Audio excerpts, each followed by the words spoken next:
حدیث شریف بخاری جلد اول میں اللہ تبارک تعالیٰ نے جب حضرت جبرائیل علیہ السلام کو حکم فرمایا جاؤ حضرت آدم علیہ السلام کے پاس اور انہیں حضرت حوا علیہ السلام کے ساتھ جمع کرنے کا حکم دو اور ہم بستری کے آداب بھی سکھاؤ، تو جب حضرت جبرائیل علیہ السلام حضرت آدم علیہ السلام کے پاس تشریف لائے اور اللہ کا حکم سنایا تو حضرت آدم علیہ السلام کہنے لگے جمع کیا ہوتا ہے، وہ کیسے ہوتا ہے؟ حضرت جبرائیل علیہ السلام نے حضرت آدم علیہ السلام اور حضرت حوا کی پہلی جاننے کے لیے اس ویڈیو کو آخر تک ضرور دیکھیں۔ بسم اللہ الرحمن الرحیم۔ السلام علیکم ورحمۃ اللہ وبرکاتہ۔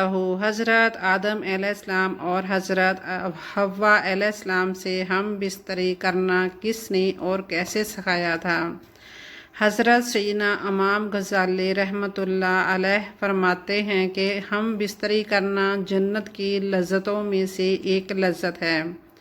حضرت سیدنا جنید بخاری رحمۃ اللہ علیہ فرماتے ہیں انسان کو جمع کی ایسی ضرورت ہے جیسے غذا کی، جیسا کہ ہم سب جانتے ہیں کہ کھانا پینا انسان کی سب سے پہلی اور سب سے بڑی ضرورت ہے۔ اگر ہم کھانا پینا چھوڑ دیں گے تو ہمارا جسم اور صحت زیادہ عرصہ تک برقرار نہیں رہ سکے گی۔ بالکل اسی طرح سے کھانے پینے کے بعد میاں بیوی کی شرعی ملاقات یعنی ہم بستری نہایت ضروری عمل ہے۔ اس شرعی ملاقات کو ہم بستری جماعت یا میاں بیوی کا تنہائی میں محبت برا کام سر انجام دینا، جو بھی نام دینا چاہیں درست ہوگا۔ جب آپ صحبت قائم کرتے ہیں تو آپ کو دلی سکون اور خوشی محسوس ہوتی ہے، آپ بھی اپنے آپ سے پیار کرنے لگ جاتے ہیں۔ میاں بیوی کے جماع کے دوران ایسے ہارمونز خارج ہوتے ہیں جو میاں بیوی کی خوشی کا باعث بنتے ہیں۔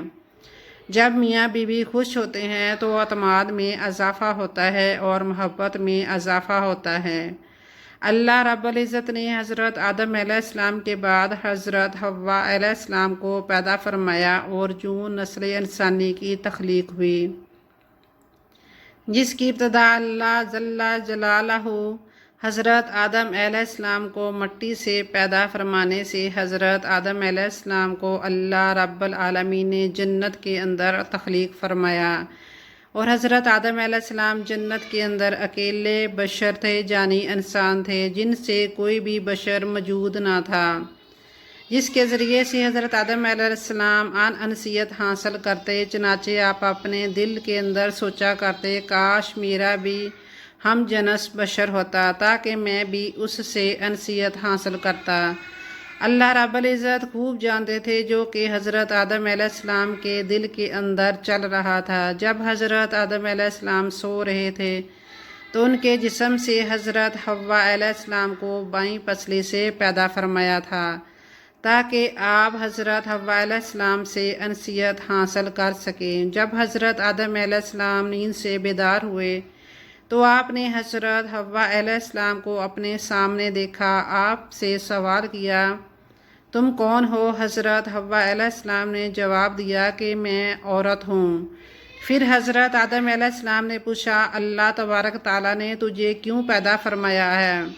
تو حضرت حوا علیہ السلام نے جواب دیا کہ اللہ رب العالمین نے مجھے آپ کی تسکین کے لیے پیدا فرمایا ہے تاکہ آپ میرے قرب سے سکون حاصل کر سکیں۔ یہی وجہ ہے کہ حدیث پاک میں حضور اقدس صلی اللہ علیہ وآلہ وسلم نے ہمارے لڑکے اور کنواری لڑکی کو مسکین قرار دیا، کیونکہ دونوں کا کوئی مونس نہیں ہوتا، لہذا جوان اولاد کی جلدی شادی کر دینی چاہیے تاکہ وہ میاں بیوی ایک دوسرے کے قرب سے سکون پا سکیں۔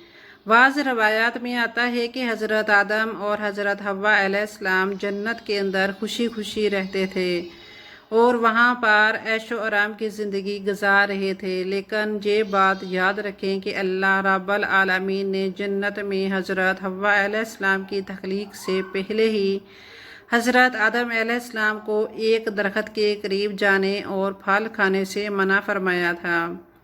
جبکہ بعض روایات کے اندر اس واقعہ کو اس طرح سے ذکر کیا گیا ہے کہ حضرت آدم علیہ السلام جب جنت کے اندر رہتے تھے تو ان کا کوئی غم خوار نہیں تھا، کیونکہ آپ اکیلے انسان تھے۔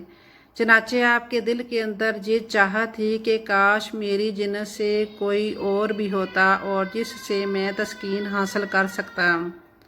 اللہ تبارک تعالیٰ نے حضرت آدم علیہ السلام پر نیند کا غلبہ فرمایا۔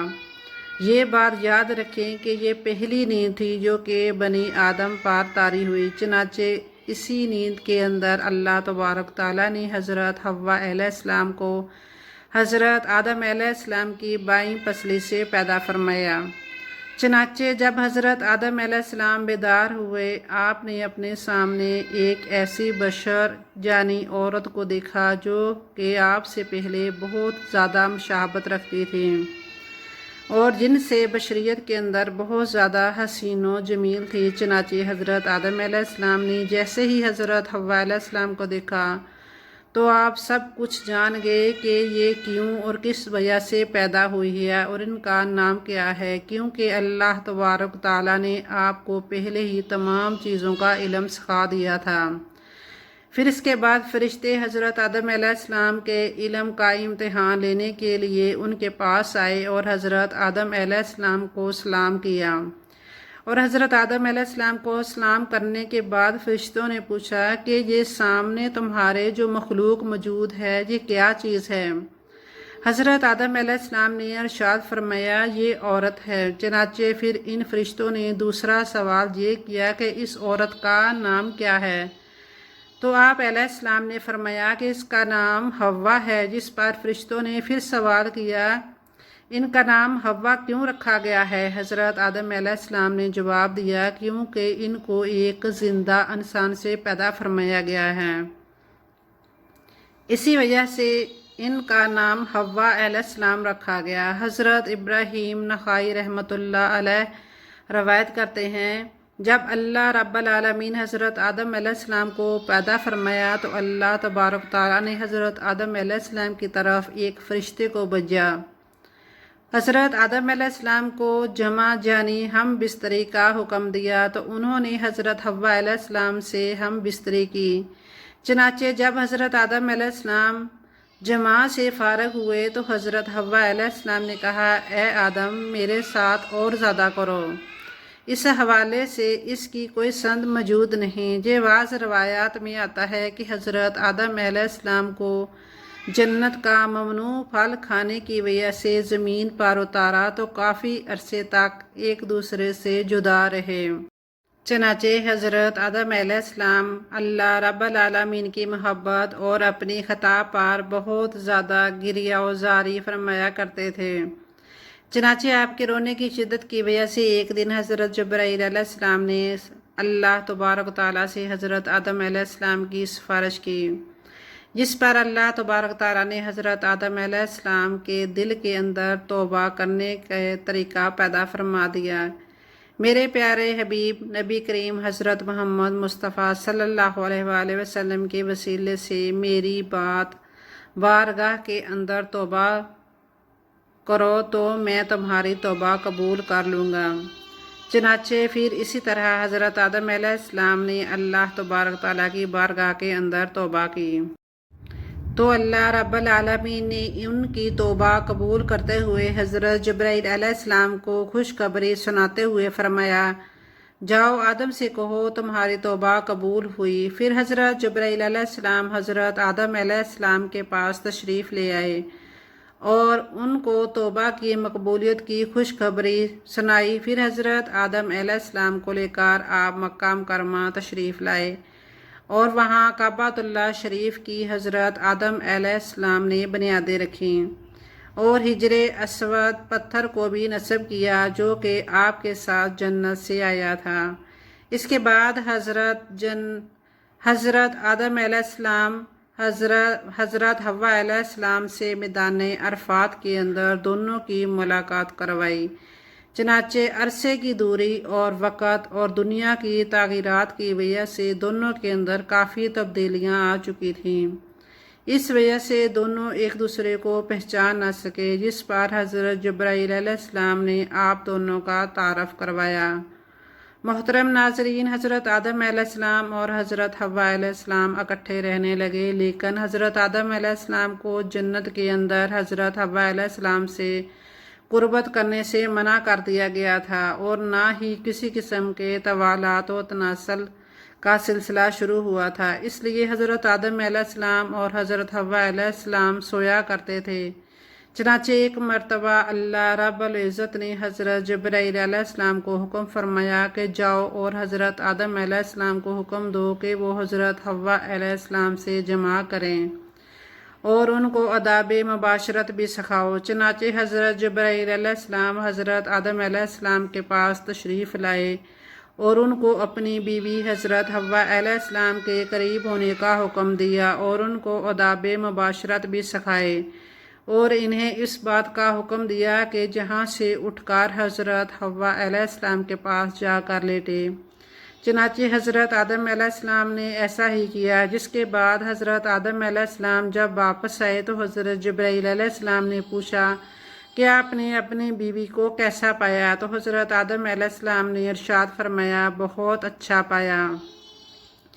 محترم ناظرین، اس حدیث شریف کے بارے میں علماء کرام نے یہ ارشاد فرمایا ہے، یہ حدیث منکر ہے کیونکہ اس حدیث کے اندر دو راوی ایسے ہیں جن کو امام بخاری نے منکر قرار دیا ہے۔ پھر اس کے بعد حضرت حوا علیہ السلام سے نسل انسانی کی ابتدا ہوئی، اور بعض روایت کے اندر ذکر ہے کہ آپ کو 20 حمل ٹھہرے اور آپ کے ہاں 20 لڑکے اور 20 لڑکیاں پیدا ہوئیں، اور اس طرح سے نسل انسانیتی پھلتی پھولتی ہوئی آج ہم تک جا پہنچی۔ اللہ رب العزت ہم سب کو اپنے حفظ و ایمان میں رکھے، آمین۔